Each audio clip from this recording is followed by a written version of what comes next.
가족관계 성장학교의 마지막 주간이 돌아왔습니다. 와. 네. 박수를 쳐야 될지 말아야 될지. 너무 좋아하시네요. 정말로 이렇게 신학교님도 고백했지만 순식간에 10주간이 지나가서 마지막 주가 되어져서 마지막 주 강의를 듣게 되었습니다. 예, 이번 주 강사님은 세상에서 가장 예쁘고 네, 강사님 오셨어요. 예. 우리 강사님은 이제 학교 시작하기 전부터 이 강의를 준비하셨어요. 이 강의를 하시기로 결정을 하시면서부터 준비를 하셨고, 어떻게 보면 우리 강사님의 73년 올해 이번 달 말 안에 생일이거든요. 30일 73년 동안 준비한 강의를 우리가 이렇게 됩니다. 우리 강사님 나올 때 박수 해드릴까요?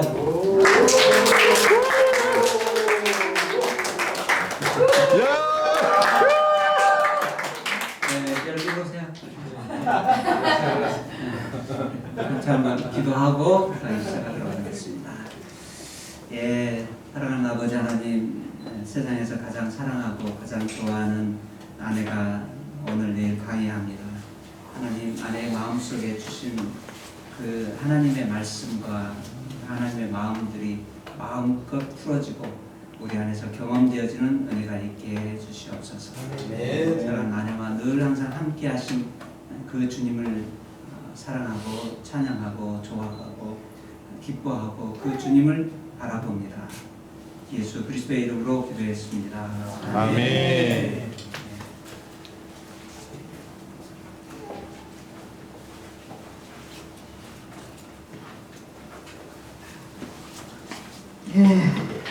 한 10주 동안, 9주 동안 여러분들의 뒷모습만 보다가 드디어 앞모습을 보게 됐습니다. 궁금했었습니다. 앞모습이 어떤지.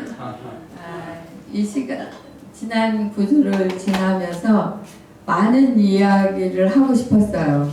무슨 이야기를 하고 싶을까? 내가 원하는 건 뭘까? 강의를 준비하고 어제 저녁까지 마무리를 하면서 내가 가장 원하는 건 뭘까요? 하나님, 내가 뭘 위해서 이 강의를 준비했나요? 하는 생각이 들었어요. 물론 중간에 며칠 동안 PPT 때문에 고생도 많이 하다가 AI와 작업하는 걸 중지하고 내가 이거 헛된 것에 지금 시간을 힘을 쏟고 있구나 하는 그런 마음으로 진짜 너랑 다시는 일 못하겠다. 어쩌면 내 말귀를 이렇게 못 알아듣니, 내가 말을 못하는 거니, 막 이러면서 하다가 이제 너랑 일 끝 이러면서 왔어요. 그래도 뭐 도움이 필요할 때도 있었죠. 예, 갑자기 멘붕이 왔어요. 무슨 말을 해야 할지.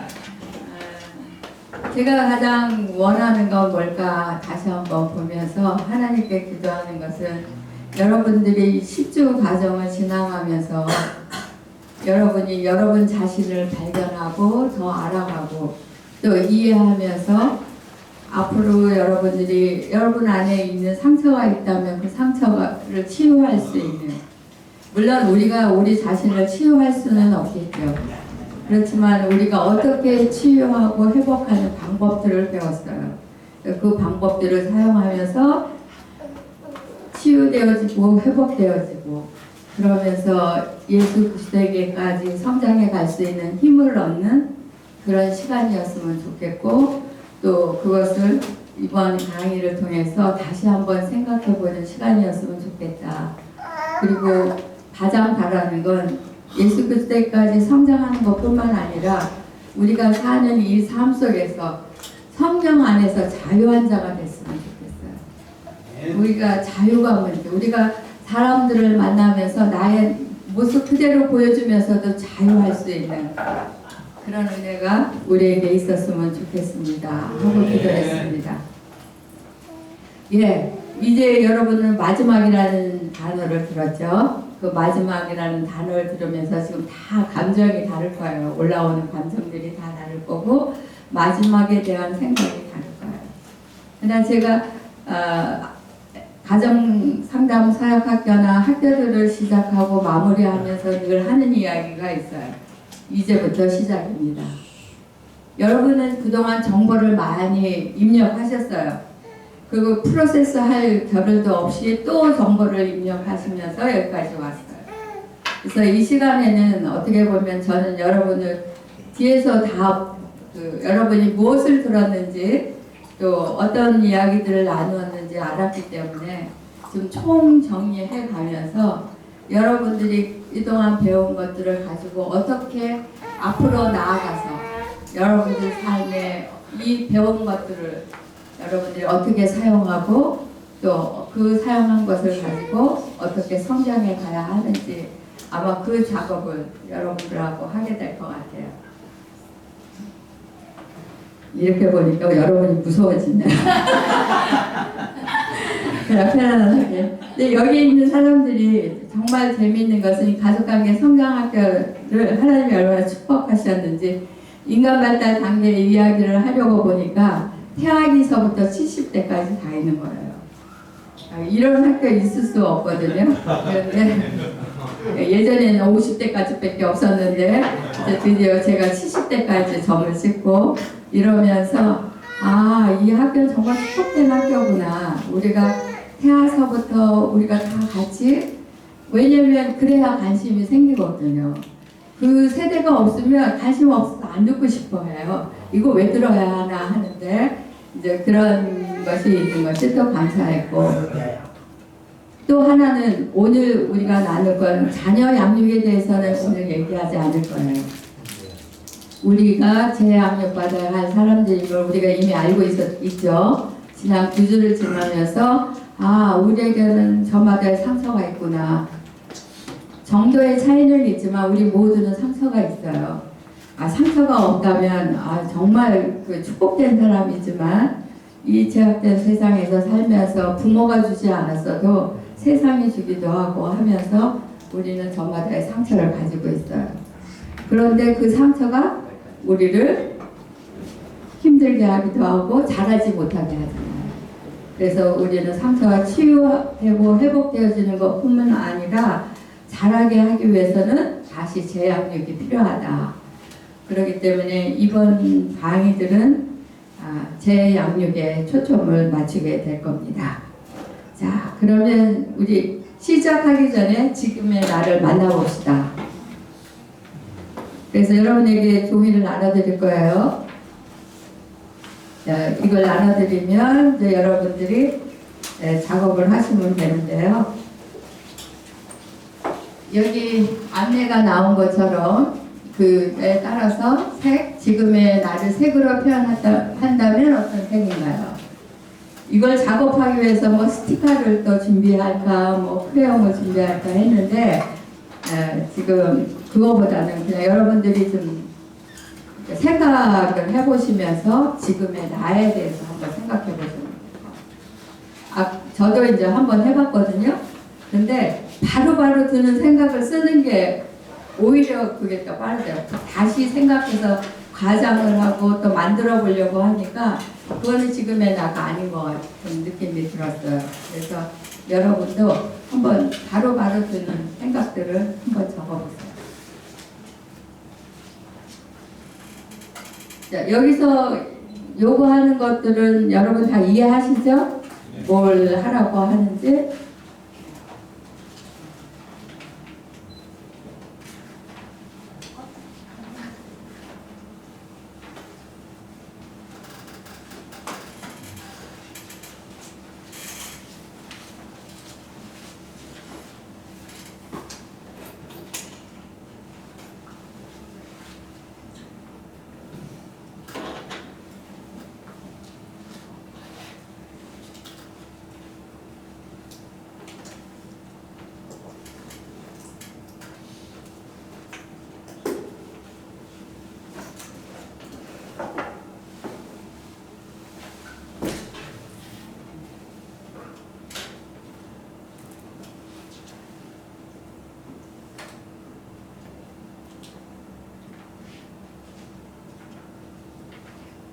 자연의 모습은 뭐 잔잔한 호수라든지 뭐 이런 걸 그려보시면 될 것 같고요. 상상을 한번 해보세요.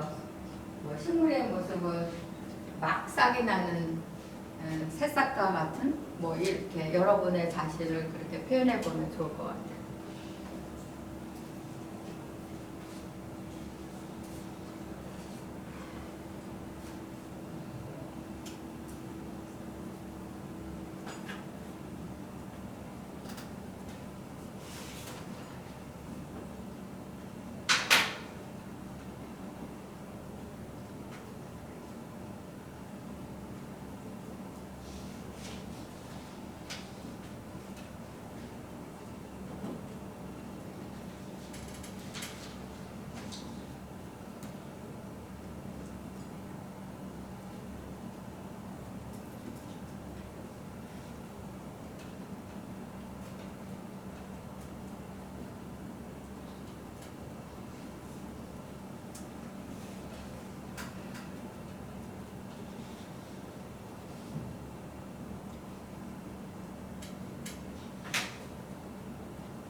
지금의 나예요. 예전의 나가 아니라.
다 하셨죠? 네, 이제는 두 분씩 짝을 쓰셔서 한번 나눠보시겠어요? 부부는 서로 다른 사람하고 나누고 앞뒤로 나누고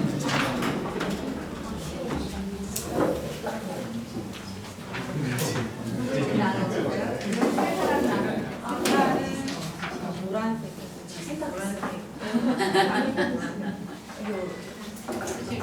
먼저 나 지금 와가지고.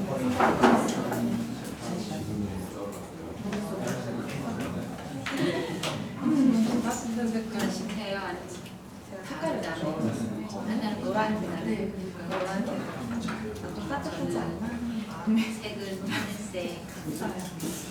한 번에 다 했어요. 단어는 단어는 제 이름이 생각나요. 잘했어. 희망이 되는 윤기나는 풀. 이미지는 노을진 푸르노라.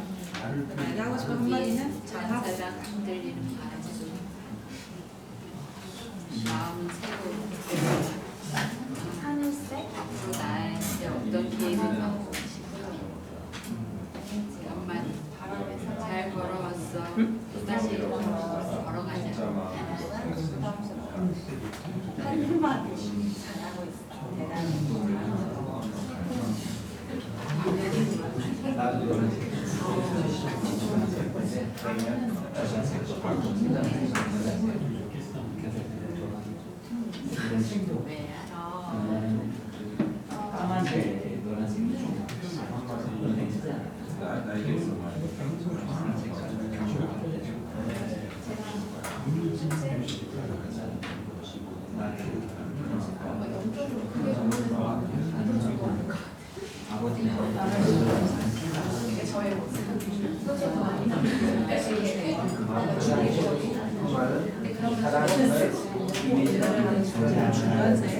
주변 성질 있잖아.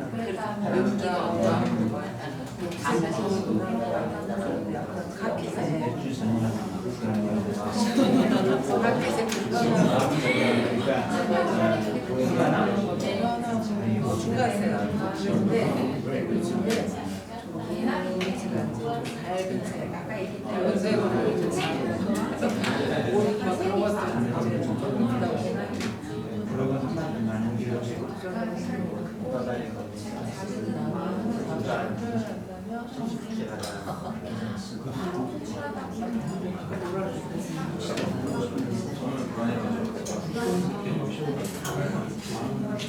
완전 상하이.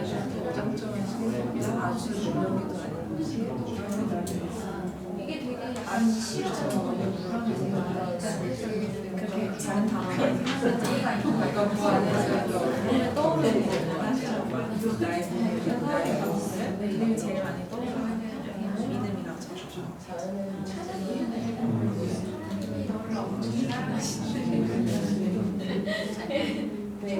요새 브라질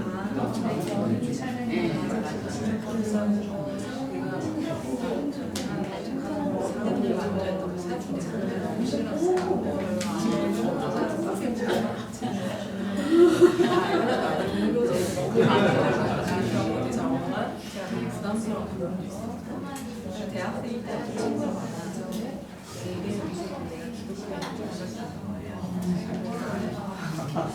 칭찬인가?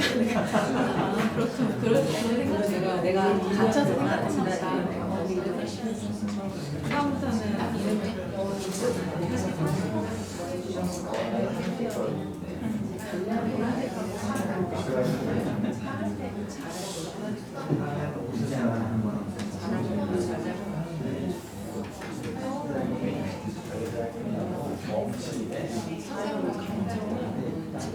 조언을 하려고 했는데 뒤에서 따라하는 있었을까 이런 거 있어요.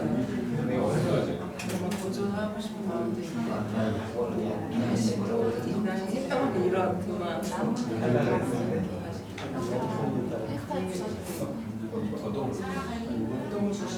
그러게요.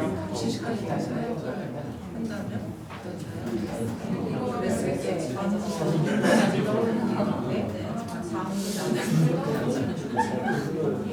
이쪽에서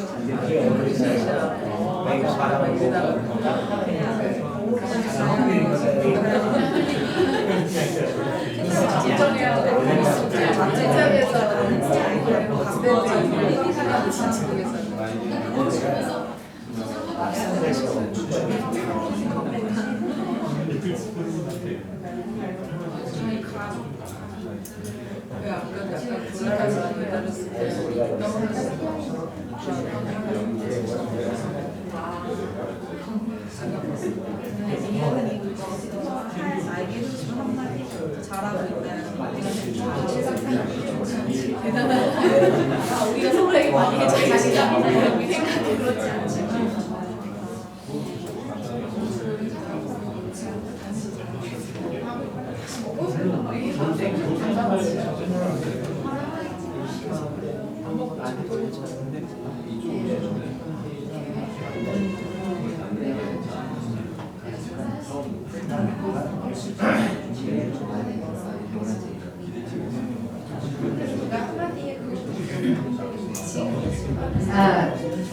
아직도 나누실 이야기가 많으신가요? 저에게 집중해주세요. 여러분들이 쓰고 나누면서 여러분이 취약이 새롭게 발견한 것이나 또 어떤 감정이나 뭐든 한 가지만 나눠주시겠어요? 제가 9주 동안 배운 건 한 명씩 시켜야 된다는 거. 예. 그래서 우리 준하편님부터 새롭게 발견한 거나 자기 지금의 나에 대해서 내가 몰랐는데 이랬구나 하는 그런 거나 아니면 또 나누면서 올라온 감정이나 이런 것들 나눠주시면 둘 중에 하나만. 네. 원하는 얘기해 주셨는데 해바라기라는 단어를 표현했을 때 내가 여전히 지금도 계속 하나님만을 해바라기가 주님만 이렇게 바라보는 거 햇빛 따라서 그렇게 하는 것처럼 여전히 내가 계속 주님만 바라고 싶어 하고 있구나 하는 그 모습을 좀 아시겠죠? 나눠주셔서 감사합니다. 색하면 특별히 좋아하는 색이 없어서 고민을 하는 편인데 흰색이 떠올라서 사실 지금까지 배운 것들이 기억도 나고 다시 한번 들어보고 싶기도 하고 연습하고 싶기도 하고 했어요. 이제 적용할 일들이 남아있고 그러면서 변화를 경험하고 하는 게 이제 색칠하고 그리고 하는 백지에서 그런 생각이 들어서 항상 다시 재도전하고 시작하는 그런 느낌으로 흰색이 지금 나는 새로 시작한다. 네. 안영규 형제님.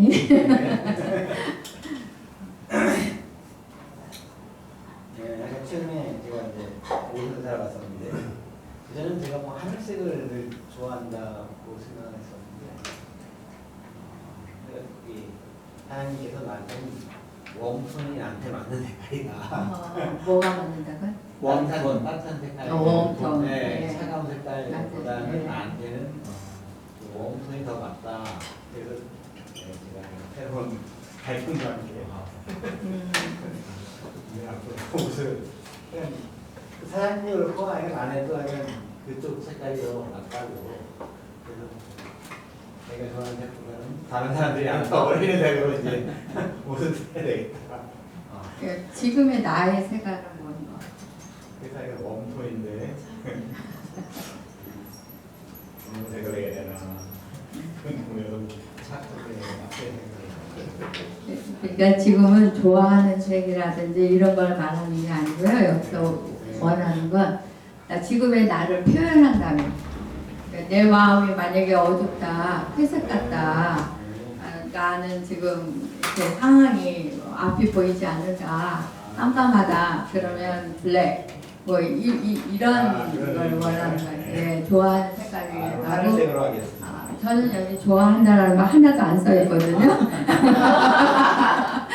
여기 예, 한번 생각해 보세요. 네, 하늘과 같이 푸른.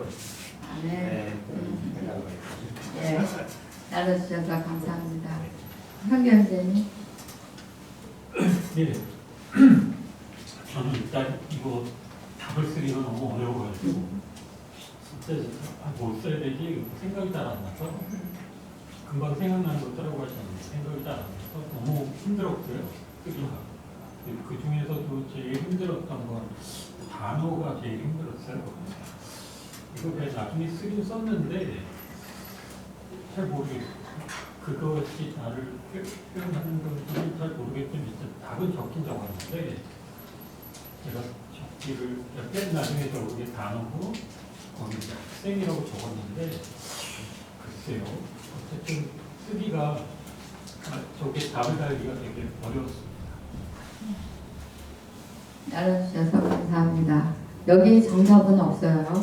그냥 여러분이 생각하는 그냥 하기 때문에 지금의 나이기 때문에 1시간 후에 나는 또 달라질 수 있어요. 그래서 정답은 없습니다.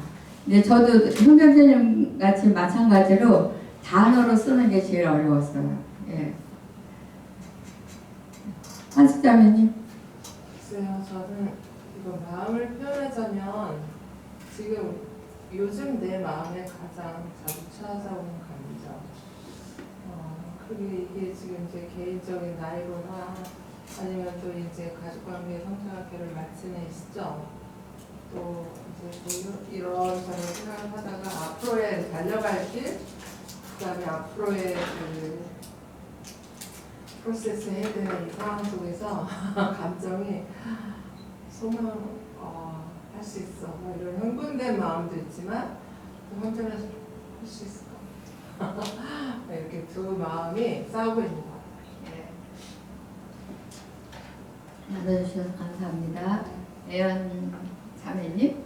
자, 저도 마음에 대해서 나누고 싶은데요. 새로움과 궁금함.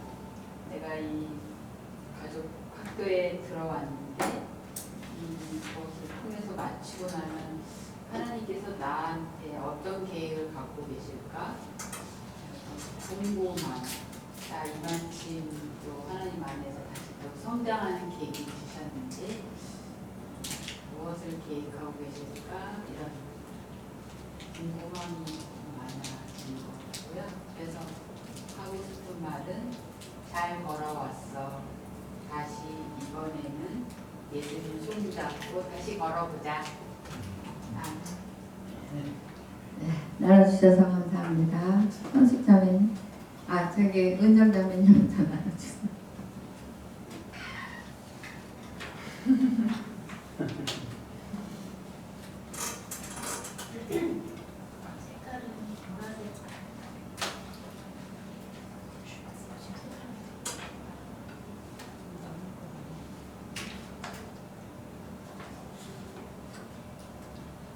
나중에 나눌까요? 아니 선수자매님이 공개해도 괜찮아요? 저요?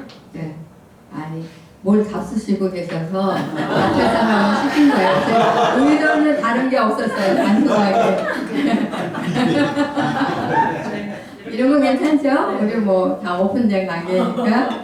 자, 우리 성현행제님 그럼 먼저 나눠주실래요? 이렇게 차례로 나누면 될 것 같아요. 색은 따뜻한 색감,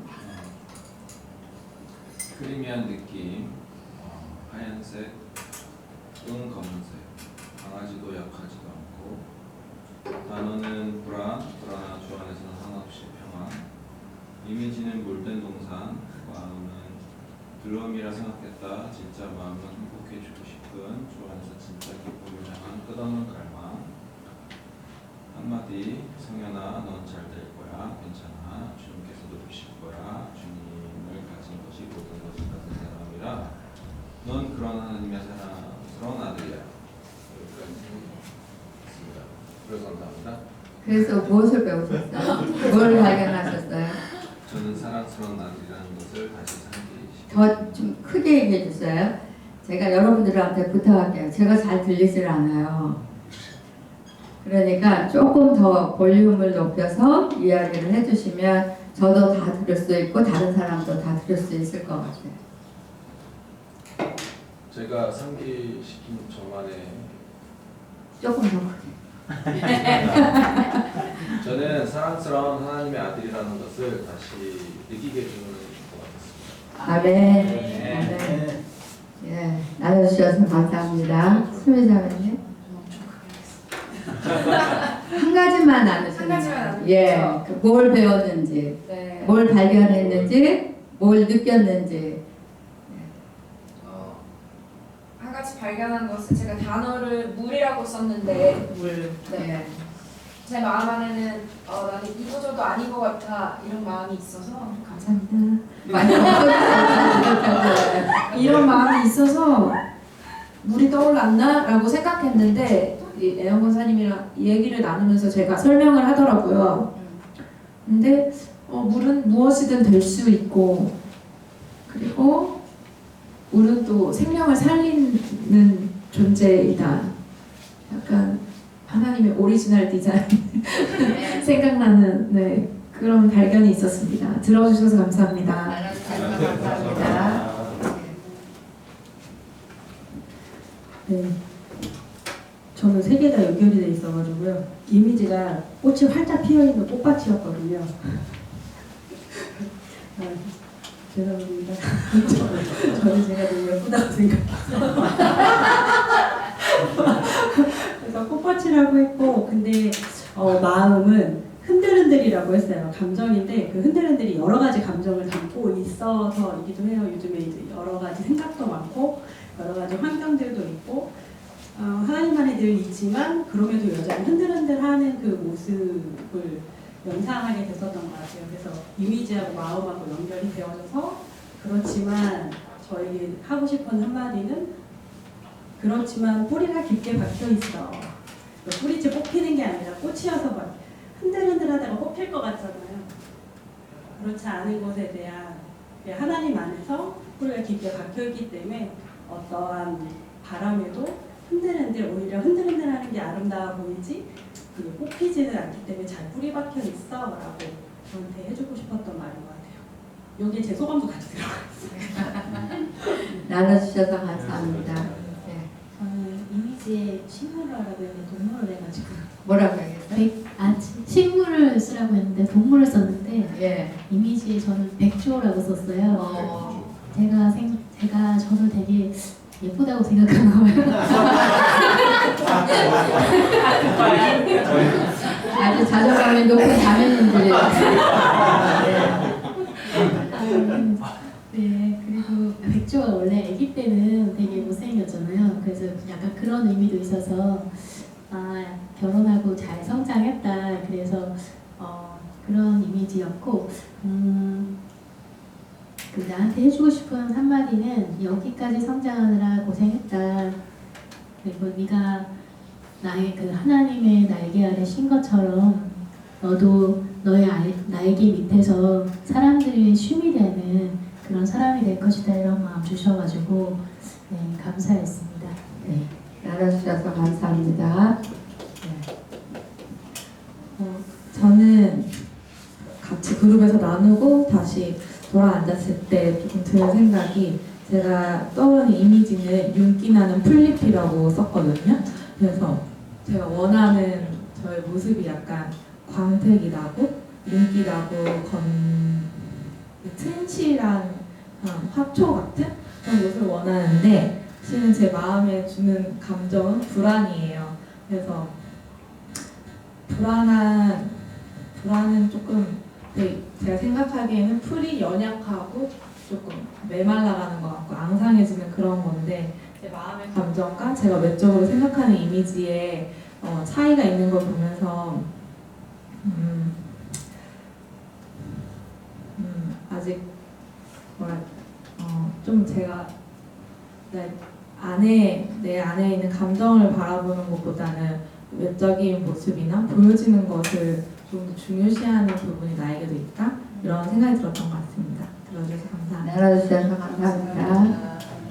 네, 저는 좋아하는 색이 노란색인데 조금 더 구체적으로 겨자색을 좋아한다. 왜 좋아할까? 지금의 나를 이렇게 표현할까? 그렇게 생각을 해보니까 노란색이 어두운 속에 있어서 노란색이 이렇게 딱 분명하게 표시가 되어지잖아요. 네. 그래서 그렇게 나를 표현하지 않았을까? 그래서 나한테 하는 한마디는 나는 네가 좋아.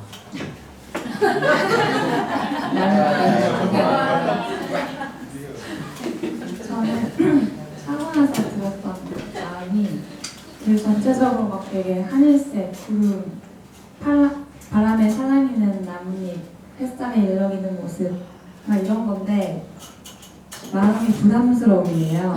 그래서 돌아와서 보니까 나는 내가 보여주고 싶고 되고 싶은 모습을 갖구나. 내 마음은 부담스럽지만 구름처럼 자유하고 하늘색처럼 되게 포근하고 아름답고 예쁘고 이런 모습이 되어지고 싶은데 그렇구나 라는 생각이 들었어요. 그리고 한마디는 잘하고 있어, 대단해, 자랑스러워 이런 말을 해주고 싶다. 나눠주셔서 감사합니다. 네, 여러분들의 나누는 이야기를 들으면서 이 학교는 성공했구나. 이렇게 자존감이 높은 자매님들과 예, 그냥 바로 수료식 해도 될 것 같아요. 예. 다 같이 읽어볼까요? 이사야 46장 3절에서 4절 말씀. 예.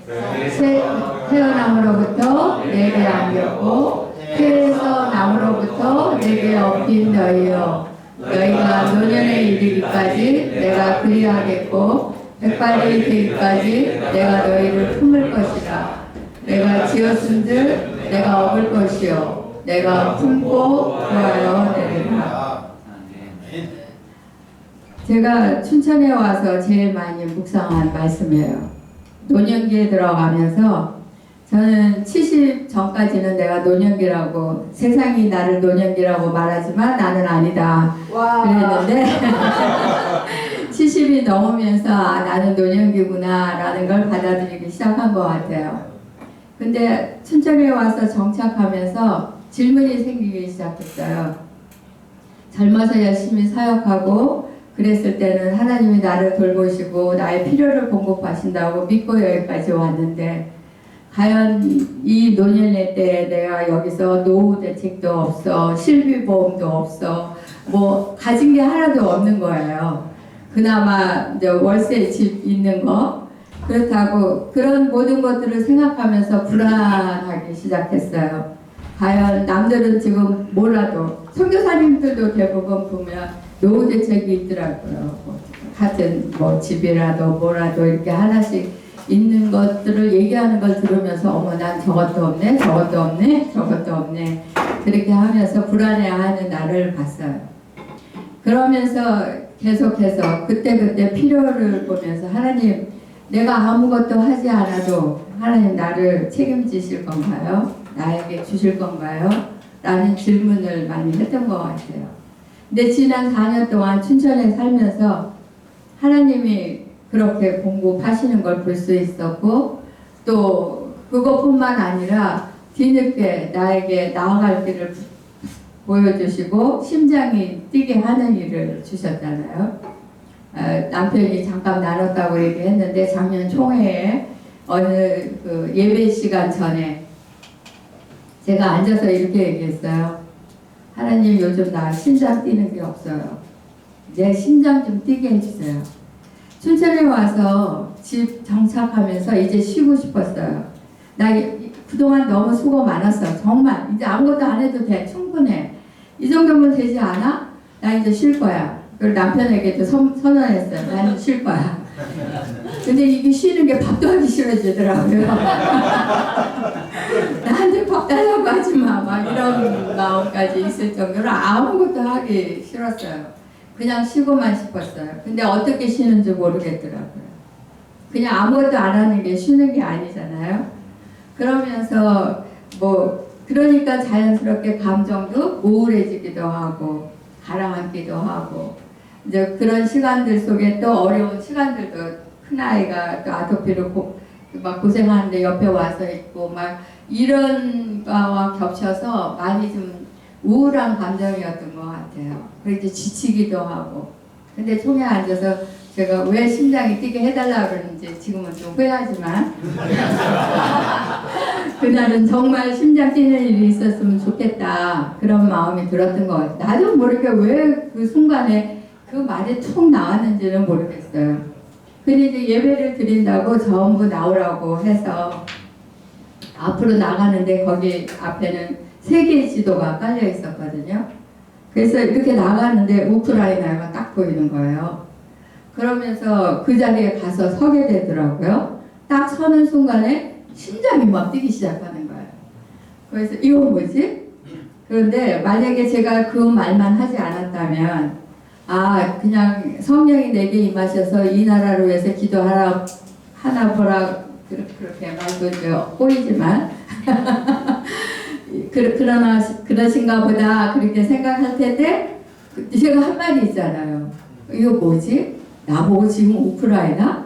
그다음 갑자기 아이들, 전쟁 아동들, 그 유튜브에서 봤던 아동들, 기도했던 그 아동들의 사진들이 막 필름처럼 지나가면서 하나님이 나를 이 아이들을 위해서 부르시구나 하는 그 마음이 들었어요. 근데 너무 두렵기도 하고 이제 가서 뭐해? 이 나이에 뭘 할 수 있을까? 다른 사람한테 피해가 되지 않을까? 아이들한테 얘기하면 큰일 날 소리 한다고 하지 않을까? 여러 가지 생각이 들었지만 그냥 그 심장은 계속 뛰고 있었어요. 그 심장이 뛴으로 시작을 해서 지금 여기까지 온 거예요. 그 심장이 뛰지 않았으면 아마 오늘의 여러분을 보지는 못했을 것 같아요. 학교 하자고 했었거든요. 안 해. 절대 안 해. 뭐 이런 세미나 하면 어때? 안 해. 당신 혼자 해. 뭐. 이제 그러면서도 이제 강의가 들어오면 강의는 내가 거절하지 말아야지 하는 그런 마음이 들었어요. 그래서 강의는 하러 가기도 했지만 무슨 사역을 하는 거, 팀과 또 함께 사역을 하는 게 얼마나 에너지가 나가는 건지를 알기 때문에 내가 그 에너지를 다 끌어낼 수 있을까? No 라는 답밖에 없었거든요. 근데 하나님이 심장이 뛰게 하시니까 그냥 여기까지 온 거예요. 정말. 우리가 막 팀을 만들어서 이 학교를 하자 했으면 못했을 거예요. 근데 저절로 내 심장 뛴 이야기를 나누고 그 이야기를 듣고 함께 마음을 사고 하면서 사랑의 여정팀이 만들어지고 모여서 기도하면서 가족관계 성장 학교가 시작되고 지금까지 왔어요. 더군다나 또 5월에 폴란드 발샤바와 우주에 가서 또 직접 그 전쟁 난민 아동들도 만나볼 수 있었고 안아볼 수 있었고 그런 시간들을 지나면서 하나님이 이때에도 나에게 비전을 주시고 그것을 가지고 나아갈 수 있게 부르신 것에 대해서 지난 일주 동안 제가 제일 많이 들은 찬양이 하나님의 부르심과 하나님의 열심이었어요. 그래서 하나님 나를 부르셨고 가게 하시고 그리고 나는 힘들어서 막 지금 그 예전처럼 막 작동이 잘 걸리고 말이 잘 나오고 막 이런 것이 아니라 애를 써야 하지만 하나님의 열심으로 내가 가고 있구나. 그 마음이 들었어요. 나의 열심으로 갈 수 없었어요. 예전에는 열심으로 갔죠. 그래서 제일 많이 하나님이 제게 하시는 말씀이 뭐였냐면 정이야 힘 좀 빼.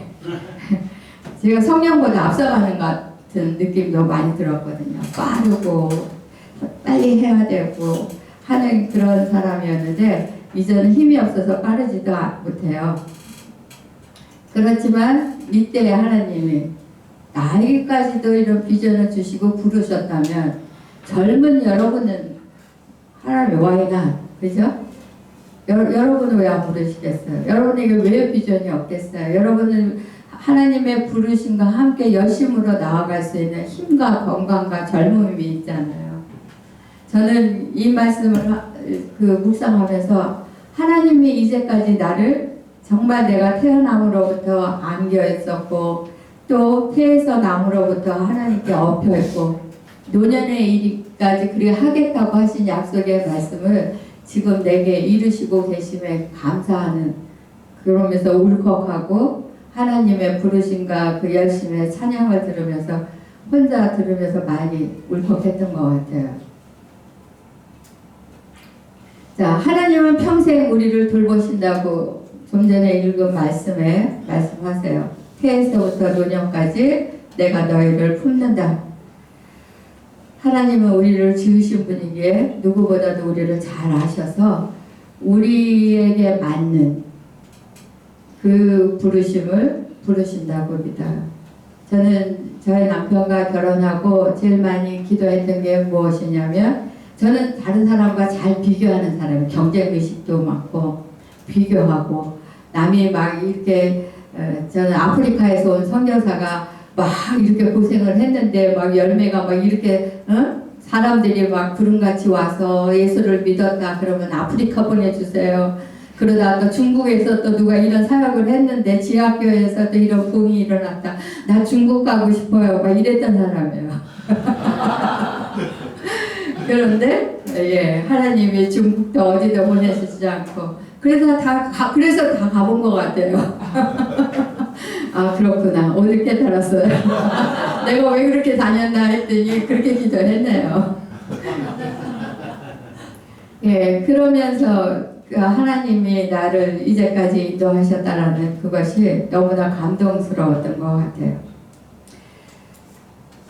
인간 발달이라는 이제 주제를 강의를 한다고 하니까 이제 발달 이론에 대해서 많이들 그 기대하실 수 있겠지만 저는 그 발달 이론을 공부한 전문가도 아니에요.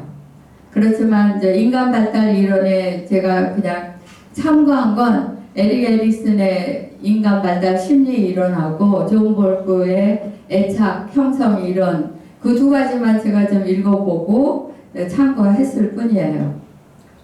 그냥 인간 발달 이론, 심리학자들이 말하는 모든 것을 종합해서 제 나름대로의 이론을 만들었습니다. 자, 발달은 평생 계속된다. 인간 발달은 수정에서 삶의 마지막까지 전 생애에 걸쳐 일어나는 변화를 말하고 인간은 몸만 자라는 것이 아니라 영혼 몸, 하나님 우리를 영혼 몸으로 지으셨기 때문에 그 신체, 정서, 사회성, 영성, 정서적인 것 모든 것이 함께 발달하는 것이다. 하나님 하나하나 살펴보면 정말 신비하고 놀라운 일들이 많이 있어요. 발달에는 우리가 이제 기억해야 할 것은 각 시기마다 꼭 이루어야 할 발달 과제가 있다. 이걸 기억하셔야 돼요. 근데 이 발달 과제가 이루어지려면 그 시기에 꼭 필요한 것이 있는데 그 필요가 채워져야 발달 과제가 이루어진다는 거예요. 결핍되면 다음 단계까지 영향을 미쳐서 다음 단계에 그 다음 시기에 있어야 할 발달 과제를 이루는 것을 어렵게 만든다는 것이죠. 그래서 우리가 기억해야 할 것은 태아계에는 태아계에서 이루어야 할 발달 과제가 있는데 그 발달 과제에 필요한 것들을 필요를 채워줘야 이루어진다. 그러면 다음 영아계에 가서 또 발달 과제를 이루는데 기반이 돼서 그것들이 또 이루어질 수 있는 힘이 생긴다는 것이죠. 그래서 우리가 기억해야 될 것은 각 시기마다 발달 과제가 있고 또 그 발달 과제를 이루기 위한 필요가 있는데 그 필요가 채워지면 우리가 건강하게 성장하지만 채워지지 않으면 결핍되면 다음 단계까지 영향을 미치고 또 평생에 영향을 미칠 수 있다는 것이에요. 그러나 하나님 안에서는 언제든지 다시 성장할 수 있다. 우리에게는 정말 기가 막히게 앞으로 이야기하겠지만 제2의 기회, 제3의 기회가 있어요.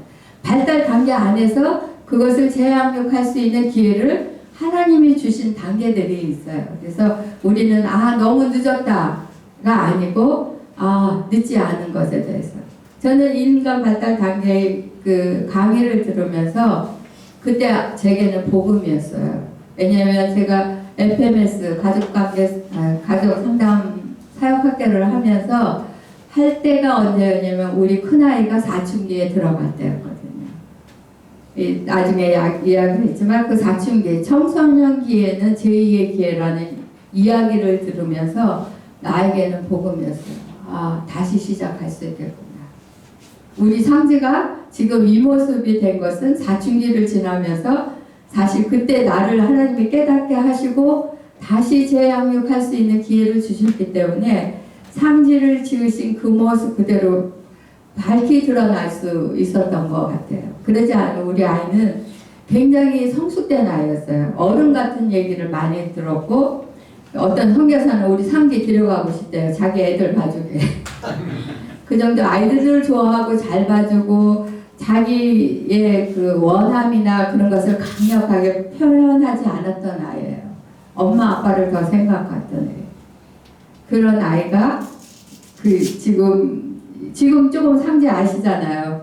자기 표현 너무 해서 요새는 이제 그만해도 괜찮아 이런 느낌이 충분한데 하여튼 그런 재양육의 기회를 하나님 주신 것을 경험했던 또 한 엄마이기도 합니다. 하나님은 사람을 완성된 존재로 만드시지 않고 성장하는 존재로 만드셨어요. 성장은 하나님의 창조 질서이기도 하죠. 예수님도 그냥 30세의 어떤 장년의 그 청년의 모습으로 이 땅에 오신 것이 아니라 마리아의 태에서부터 잉태되시고 말구에서 탄생하시면서 그 몸이 자라가고 지혜가 자라갔다고 이야기해요. 말씀에도 보면 예수는 지혜와 키가 자라가며 하나님과 사람에게 더욱 사랑스러워 가시더라. 예수님은 영혼 몸이 자라셨어요. 영성으로도 하나님께 사랑받는 자라면 영적으로 잘 자라가고 있다는 것이죠. 사람에게 잘 사랑받는다면 이 아이는 사회적으로 잘 자라고 있다는 것을 말해주는 말씀이기도 해요. 이것이 저는 마음에 들었어요. 그래요. 하나님은 우리를 완성된 존재로 만드시지 않고 성장하는 존재로 만드셨다는 것이 앞으로 내가 예수님을 만날 때까지 나는 끝없이 성장해 갈 수 있다는 것이죠. 멈추는 것이 아니에요. 노년이라고 멈추는 것이 아니라 물론 몸이나 우리의 육체나 다른 것들은 쇠퇴할 수 있고 노화될 수 있지만 여전히 우리 마음과 우리 생각 또 우리가 기도하는 것 모든 영역에 있어서는 계속 성장해 갈 수 있다는 거죠. 그래서 사람은 나이가 저절로 들죠. 뭐 내가 떡국만 먹어서 나이가 드는 게 아니라 떡국을 안 먹어도 나이는 그냥 들어요. 그렇지만 마음은 사랑받고 돌봄받은 만큼 성장한다는 것이에요. 다 같이 읽을까요? 시편 말씀, 이사야 84장 5절 7절 말씀. 자, 다 같이 읽겠습니다. 이 힘을 얻고 마음에 시온의 대로가 있는 자는 복이 있나이다. 그들이 눈물 골짜기로 지나갈 때 그곳에 많은 샘이 있을 것이며 이름비가 복을 채워주나이다. 그들은 힘을 얻고 더 얻어 나아가 시온에서 각기 나타나리이다. 성경에는 길에 대해서 많이 이야기들을 해요. 요한도 주의 길을 예배하러 왔다고 하고 이사야 말씀에도 길을 수축하라는 말씀도 있고 길에 대한 많은 예수님도 내가 길이요 진리라고 말씀하시기도 해요. 그럼 이 길은 뭘까요? 우리가 다니는 길? 무슨 길을 말할까요?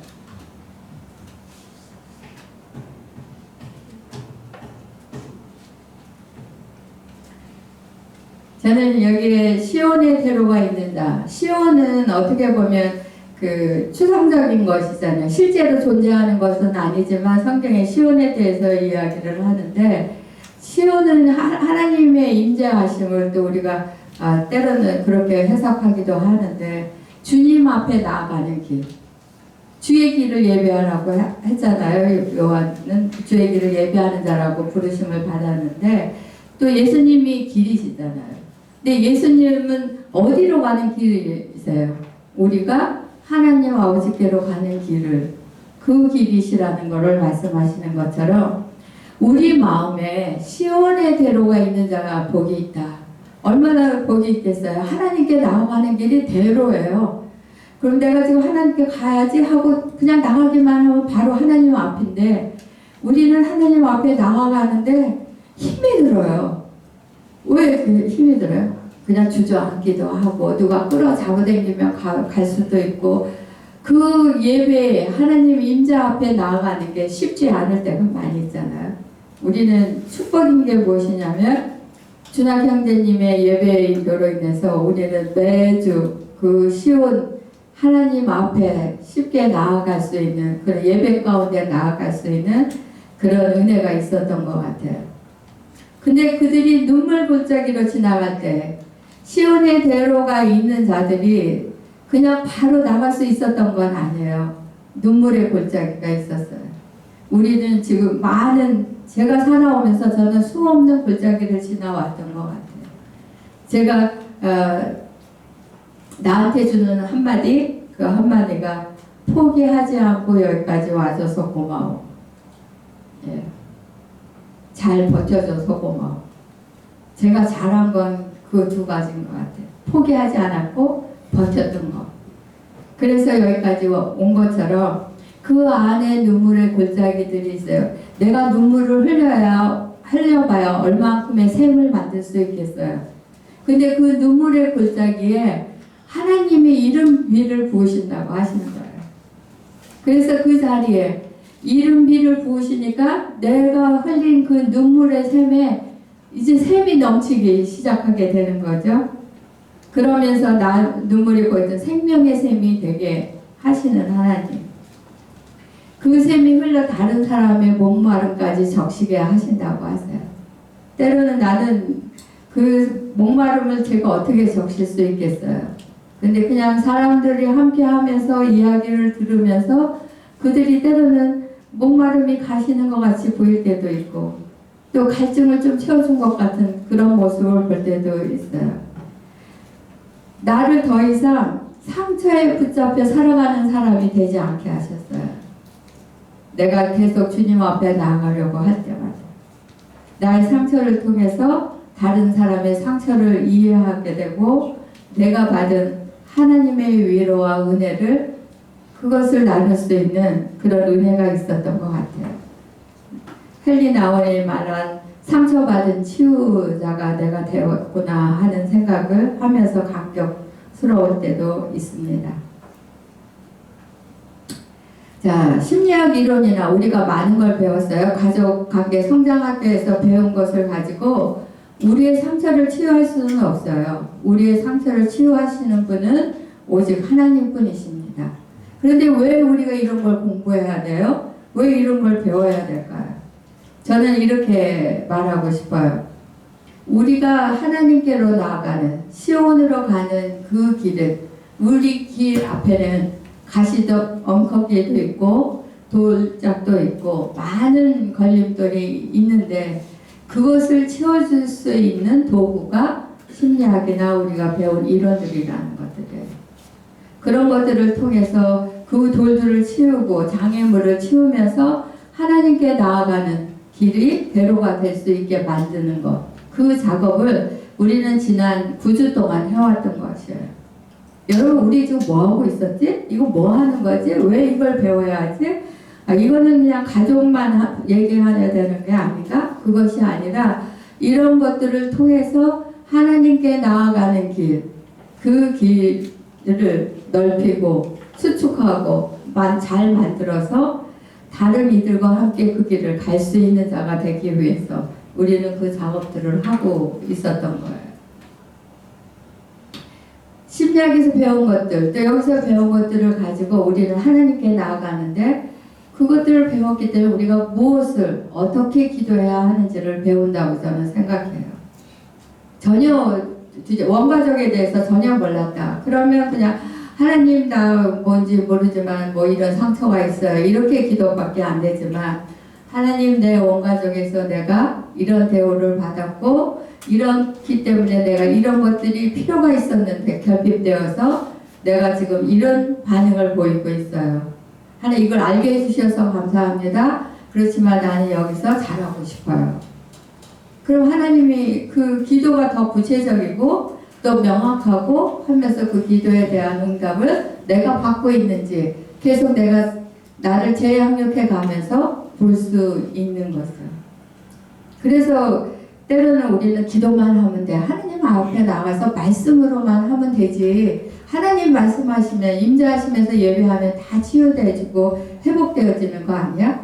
이렇게 말씀 다 심리학이라는 거 그런 거 그냥 인본주의에서 나온 거야. 뭐 이렇게 이야기할 수 있지만 그것들은 다 도구이라는 것을 여러분이 기억하시고 저하고 함께 작업을 하면서 이제까지 배웠던 그 도구들을 어떻게 사용하고 어떻게 하면서 우리가 재양육을 할 것인가를 살펴볼 것이에요.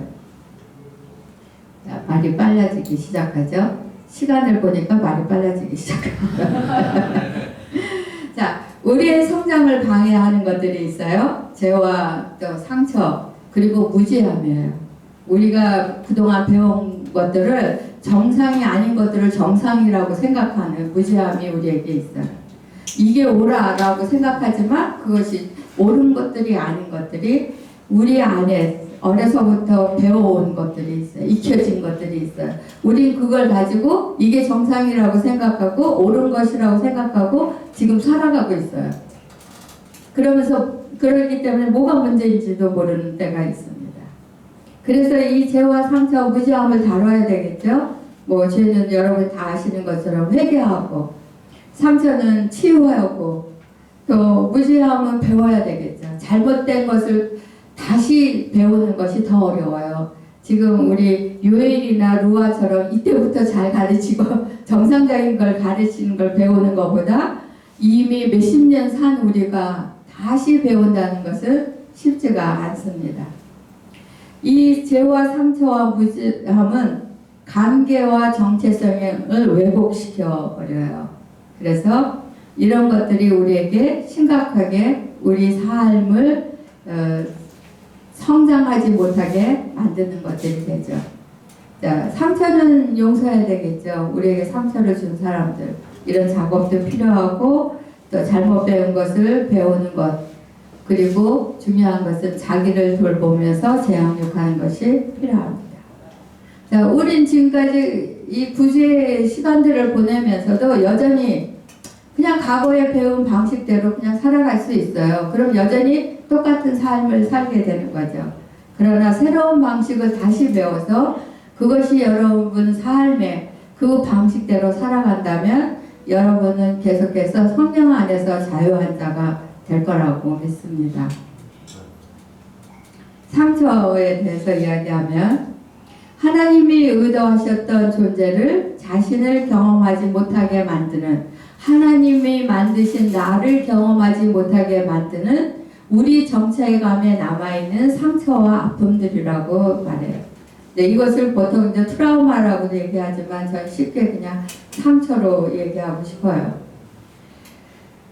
상처가 심각한 것은 우리 정체감에 영향을 준다는 것이에요. 가장 우리 정체감 혼돈스럽게 하고 우리가 정말 하나님이 지으신 우리로 보지 못하게 하고 느끼지 못하게 한다는 거죠. 상처는 단지 기억으로만 남지 않아요. 상한 감정으로, 왜곡된 생각으로, 왜곡된 정체성으로, 그리고 반복되는 관계의 깨어짐으로 우리 삶에 나타나고 있기 때문에 이것이 우리에게 심각하다는 거죠. 우리가 어떤 사건이 지나갔어요. 또 누군가 내게 말을 했는데 그 말을 통해서 내 안에 심어진 믿음은 뭐냐면 나는 중요하지 않아. 나는 사랑받을 수 없어.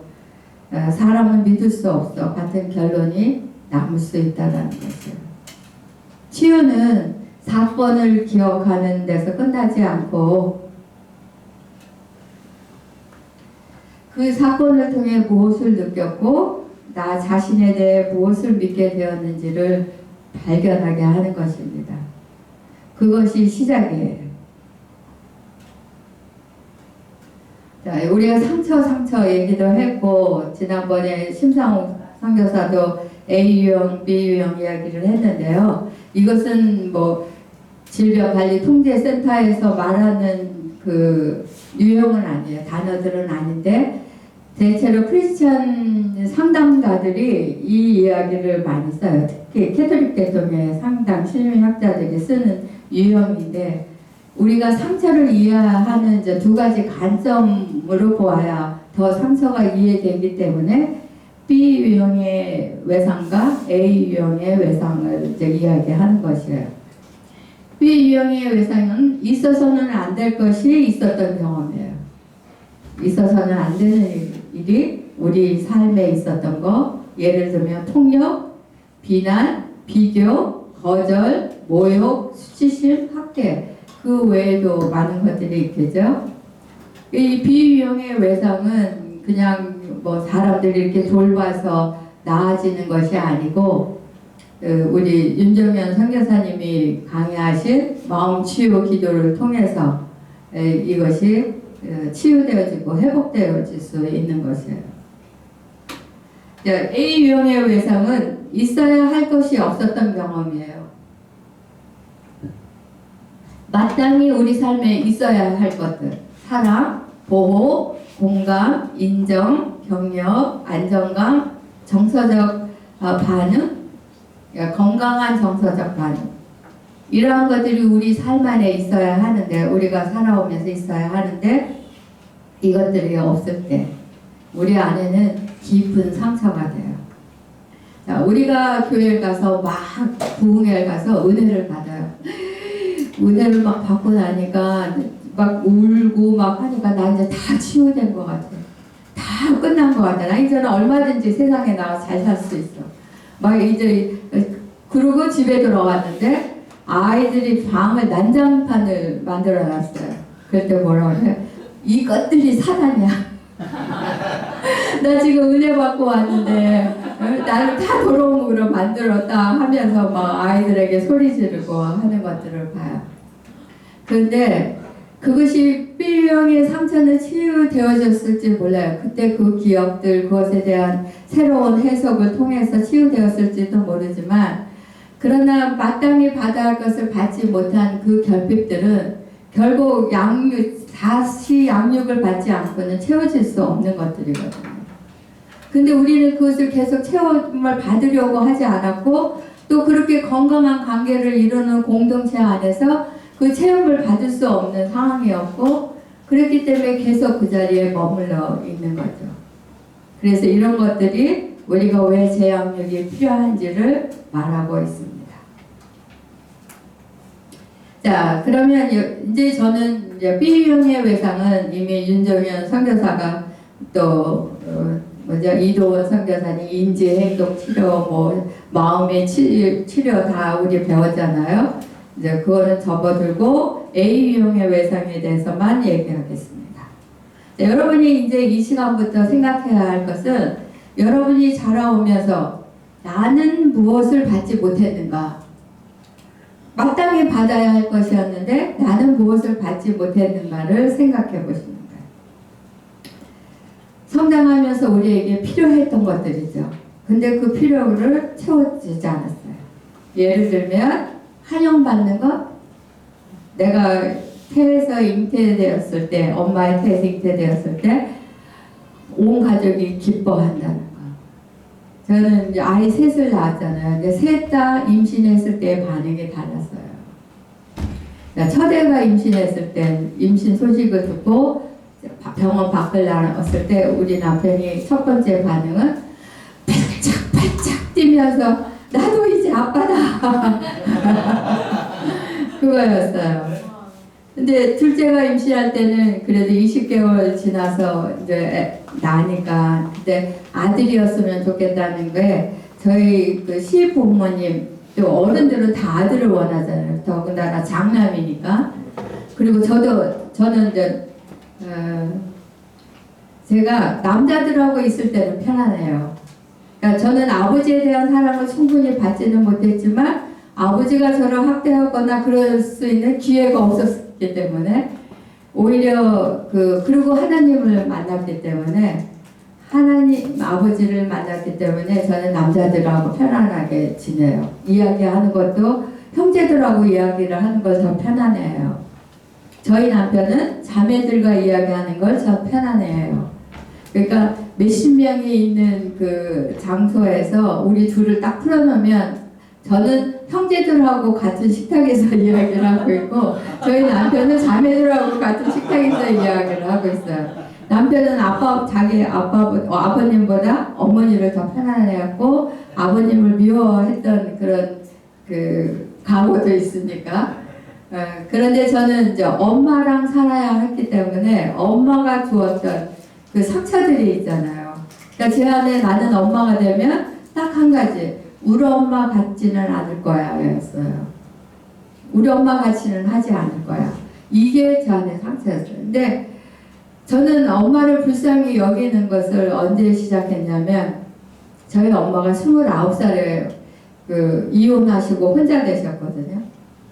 그러니까 저희 그 옛날에 이혼을 하셨다면 현대 첨단을 거두시는 분이셨어요.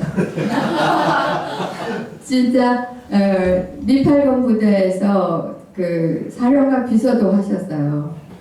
그 정도로 정말 하신데 이혼을 하실 수밖에. 저희 아버지하고 너무 다른 분. 그리고 저희 아버지는 보아였어요.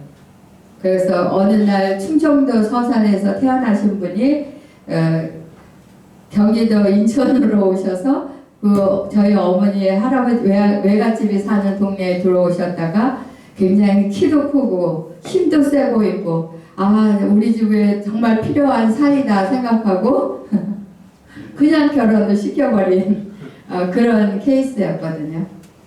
그런 틈에서 저도 편부모 가정에서 자랐고 그래요. 근데 내가 29살 되는 해에서야 그때 깨달았어요.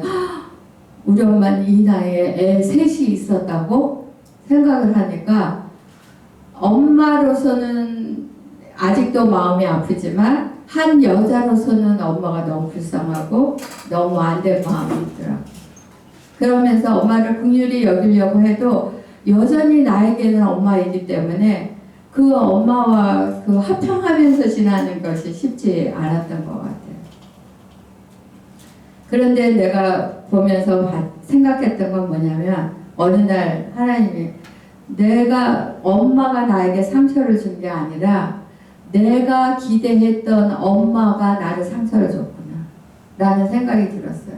나는 엄마면 이러이러해야 돼.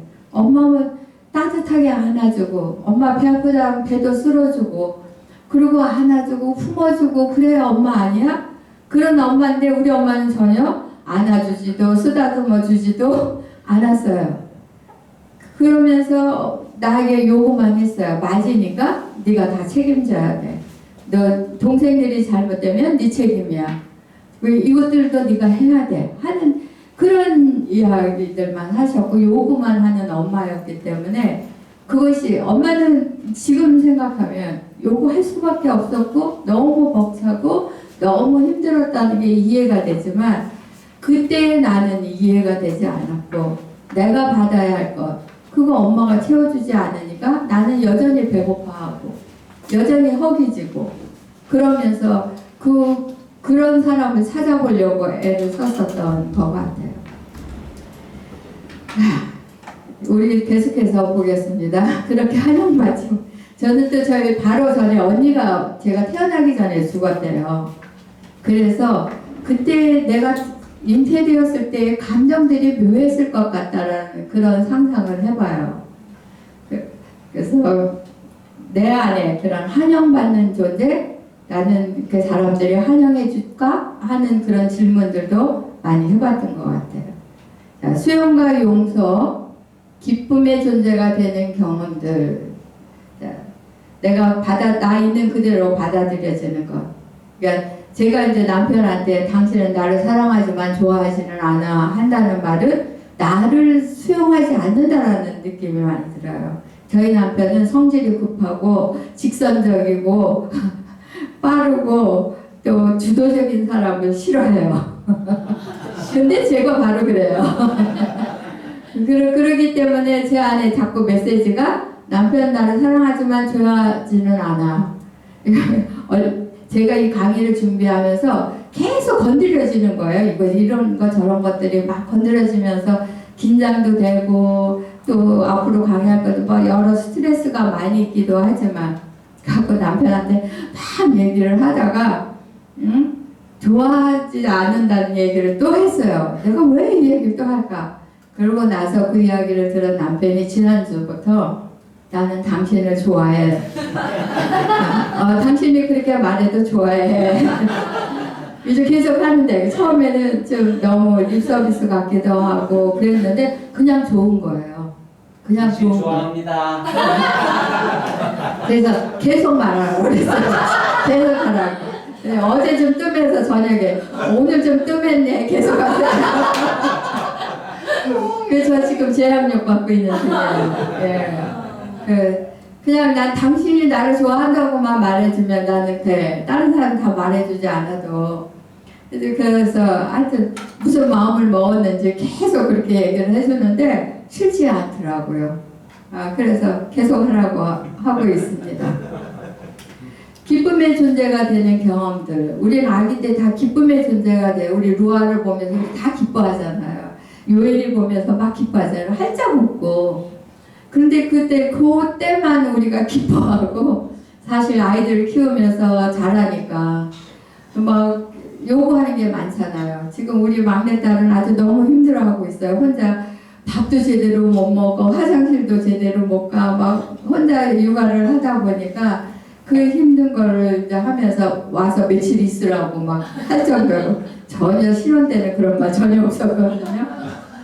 이제 그러면서 자기가 이제 죄책감을 갖는 거예요. 엄마들은 이 아이가 이렇게 되면은 지금 사랑받고 안아줘야 할 때인 거 아는데 짜증나고 짜증내지는 것 같고 막 이러니까 이제 그런 죄책감도 갖고 있는 것 같아요. 안전함과 안정감, 이거 굉장히 중요해요. 왜냐하면 인간의 기본적 욕구가 레리 크랩은 그 얘기를 하죠. 안전함과 안전함과 중요감이 우리에게 기본적인 두 욕구라고 얘기를 하는데 이 안전함을 느껴야 안정감을 느끼죠. 그래서 이것이 아이들에게 또 우리에게도 마찬가지예요. 지금 우리가 재앙육 받는 우리도 안전하다고 하는 곳에 있어야 재앙육이 될 수 있는 거지. 여기서는 도저히 안전한 것 같지 않아. 그러면 아무리 좋은 것도 받아들이지 않는다는 거죠. 감정을 느끼고 표현할 수 있는 자유. 얼마나 여러분 감정을 느끼는데 자유가 있고 표현하는데 자유가 있었는지. 대부분 이런 학교를 하면서 감정을 표현하라고 많이 격려를 해요. 그 많은 사람들이 표출을 합니다. 감정은 그냥 내버리는 게 아니에요. 그냥 감정, 짜증을 내버리고 화를 내고 이것은 표출이죠. 감정을 표현한다는 것은 감정에 이름을 붙여서 말해주는 것이에요. 그래서 여러분들 감정 표 받으셨죠? 다? 그렇죠? 네. 안 받으신 것처럼 네, 그것을 보면서 여러분의 감정을 이렇게 표현하고 또 이름을 붙여보는 것. 수많은 감정들이 올라오는데 그것을 여러분들이 표현할 수 있어야 그래야 그 감정들을 우리가 온도를 낮출 수 있는 거예요. 감정을 표현한다는 건 격한 감정이든 무슨 감정이든 다 에너지가 있어서 온도가 올라가거든요. 그 온도를 내릴 수 있는 거예요. 나는 지금 화가 나는 것 같아. 나 지금 화가 나고 있어. 근데 화나는데 이렇게 말하지는 않겠죠. 그래도 나는 화나고 있어. 막 이렇게라도 얘기하면서 표현될 때 온도는 내려갈 수 있거든요. 근데 그 이름을 붙이지 않고 그냥 나 화났어. 왜 화나게 해? 이거는 그냥 표출이 되어버리니까 나는 이라고 붙이는 거예요. 나는 화가 났어. 이게 나는 거기서 감정에 이름을 붙여주는 거. 그것이 표현되어지는 거죠. 사랑과 인정, 이제 예를 다 들 수 없지만 사랑과 인정도 꼭 받아야 하는 거예요. 우리는 인정에 목말라 있어요. 인정에. 많은 사람들이 너는 정말 이런 아이야. 하나님이 주신 귀한 그것들.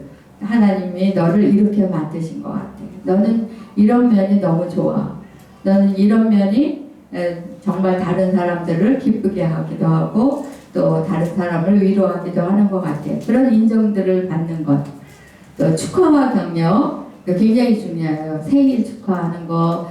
또 저는 축하를 명분을 붙여요. 애들하고 있을 때 어떠냐. 숙제 끝났으니까 숙제 끝난 거 축하. 그리고 축하 파티 다른 거 필요 없어요. 콜라하고 칩스만 있으면 최고예요. 아이들은.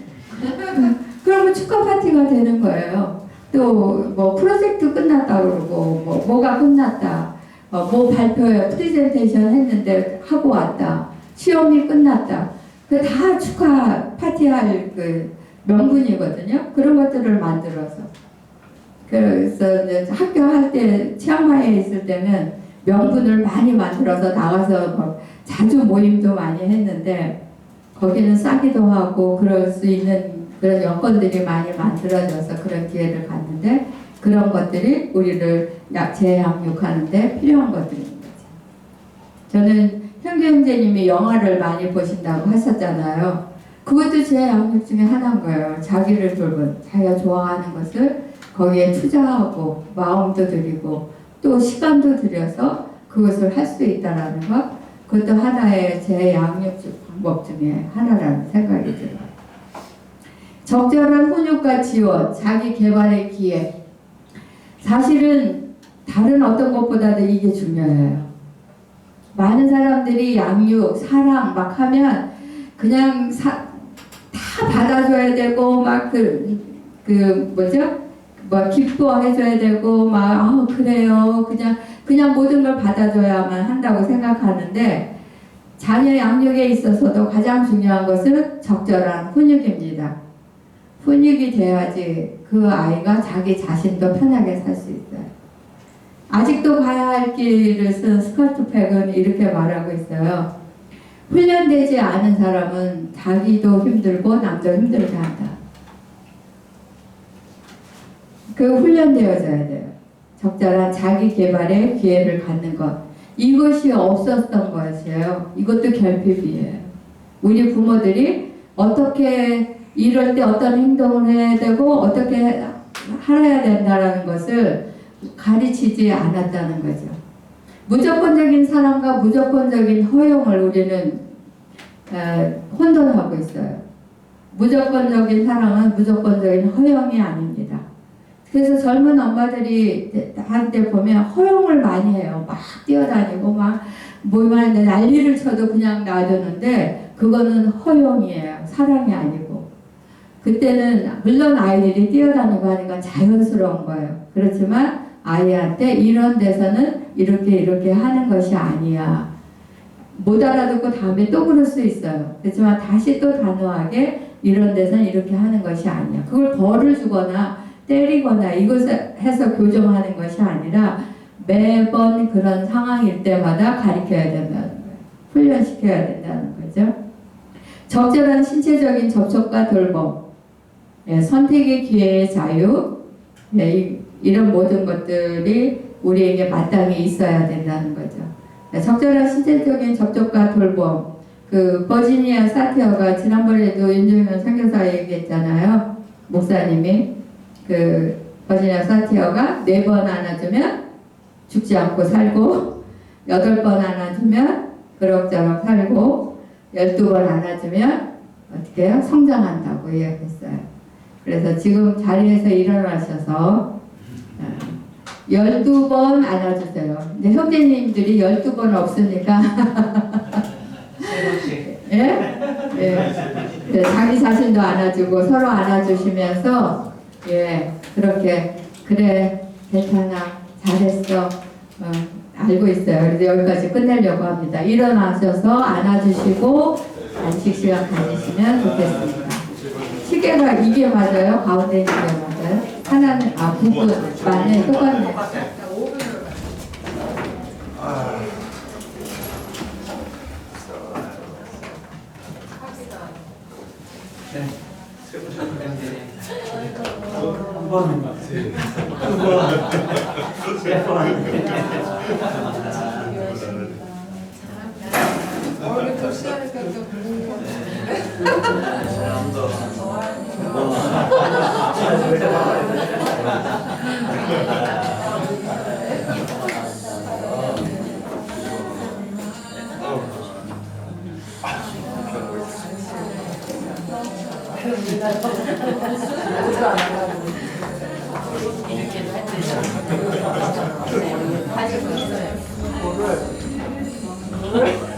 어머니가 프렌치인데 남자는 이렇게 할 수 없으니까 머리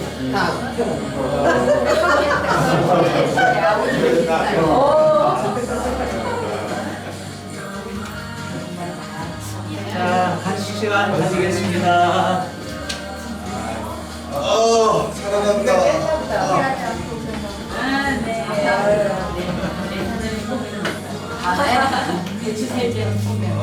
살아난다. 한 포기, 두 포기.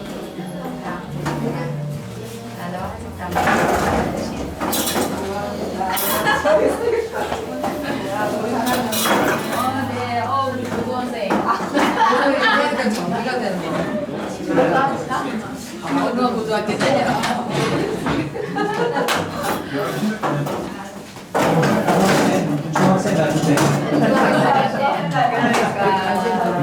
아유 맛있다 핫도그다.